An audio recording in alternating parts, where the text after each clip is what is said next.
Missouri health officials request nearly $900,000 to enforce governor's intoxicating hemp ban.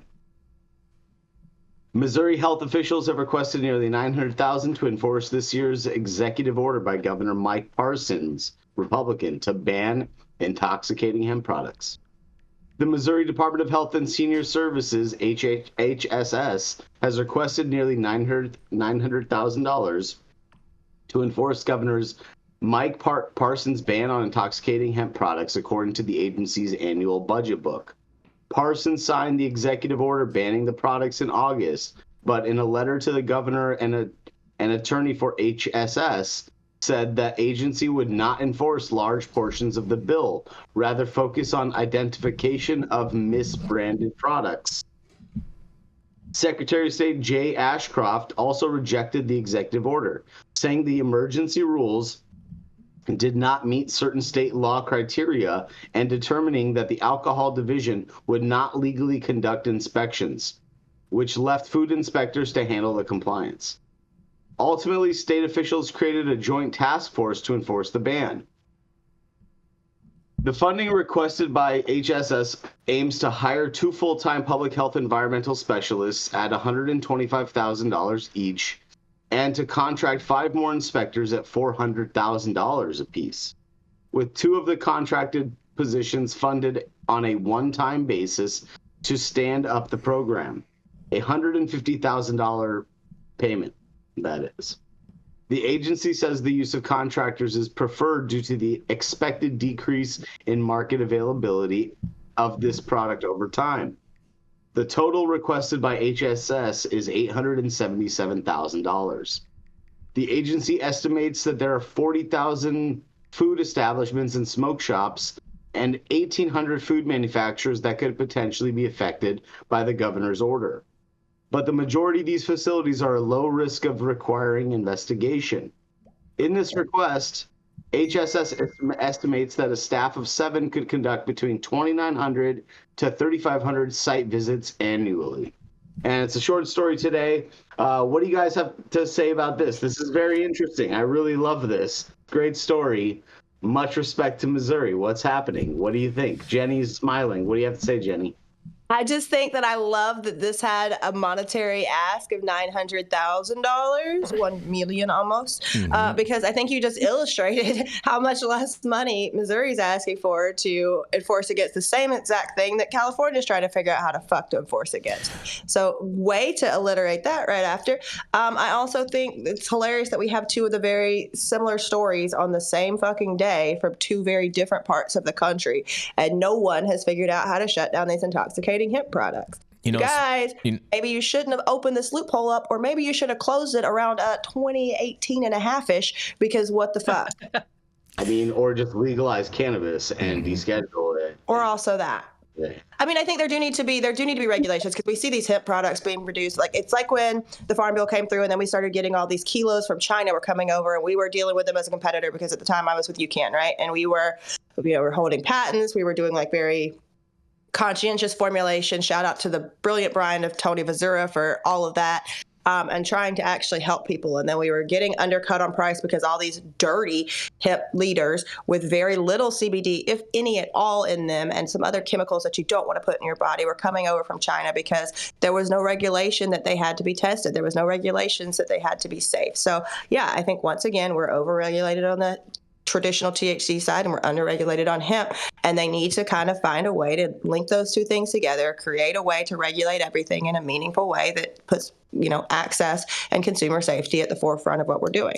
Well, they do. I mean, they do have that, and that's, I mean, yes, I totally hear what you're saying, and yes, you're correct in that, but the hemp products are products, and so they have to meet the same standard, right? The same quality standard, the same food handling standard. And so now they have a HACCP,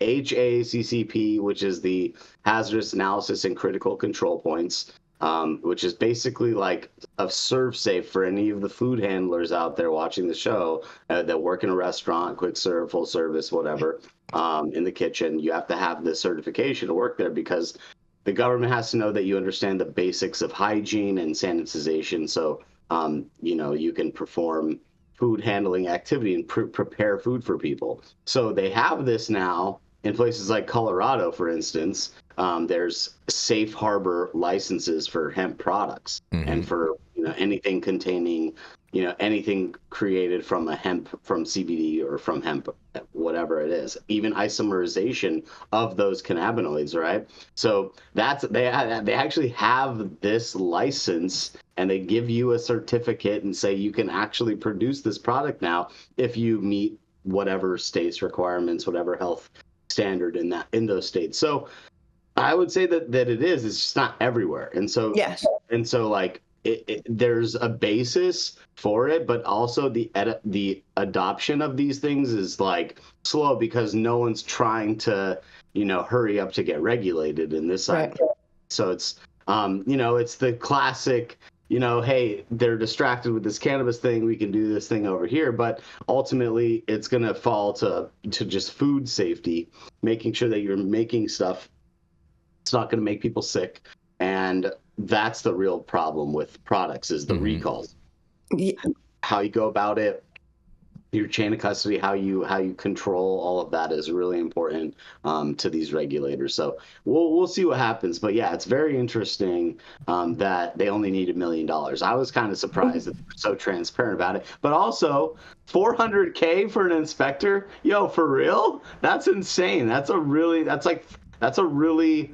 great job for somebody. I don't know if that's like the worst job in the world, but $400,000 to be an inspector in Missouri doesn't sound too bad.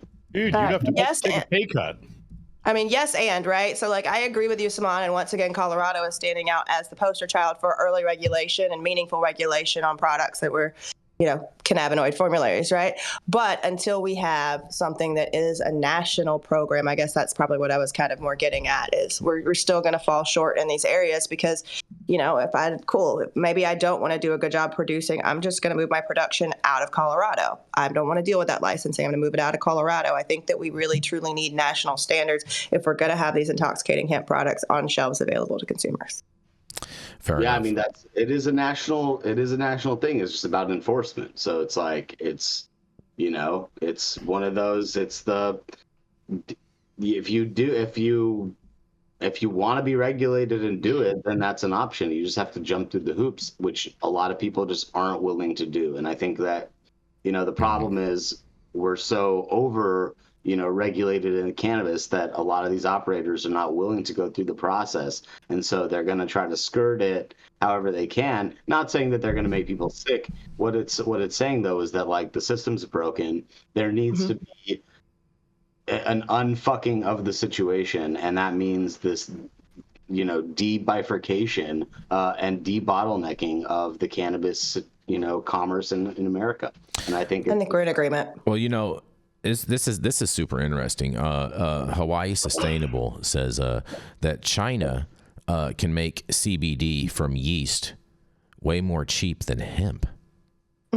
He's talking about making it with microbes, biofermentation. Yeah, and you can do that, but you don't need to. And see, that's the thing is China wouldn't actually do it with CBD, right? Because that you can grow it for a lot cheaper than you could produce it. And so what that person's saying is not totally incorrect, but they're not going to focus on CBD. The economics, that's right. The economics aren't there. But for rare cannabinoids, if you're talking about some THCV, biofermentation and belching cannabinoids out of yeast or algae absolutely could be the way of the future. It reduces the agrarian footprint, the need for water, the possibility of contamination, et cetera, et cetera, et cetera. It's a lot harder. Right now, China's probably too busy shipping over fentanyl to think about biofermentation for CBD. Fair. Yeah, and it's also really not that easy for cannabinoids because the stereochemistry, you have to really try to get exactly the right molecular formation of what you're trying to get, and that doesn't always happen when you're doing this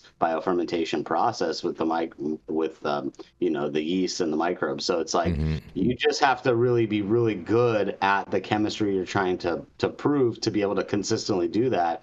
And there's companies doing it. There was a company in the Bay that was incubated in 2017, and they were raising money there. I think they probably have started something. They were definitely doing a proof of concept. and they were being incubated at the Johnson & Johnson laboratory off of Army Street in San Francisco. There's also another one over in Emeryville. There's another one down in San Diego. It's exciting stuff. We're just not there yet. Mm-hmm. So exactly. So like personalized medication with cannabinoids is coming, and it'll probably be from these types of things in the future because of all those minor cannabinoids, those rare cannabinoids.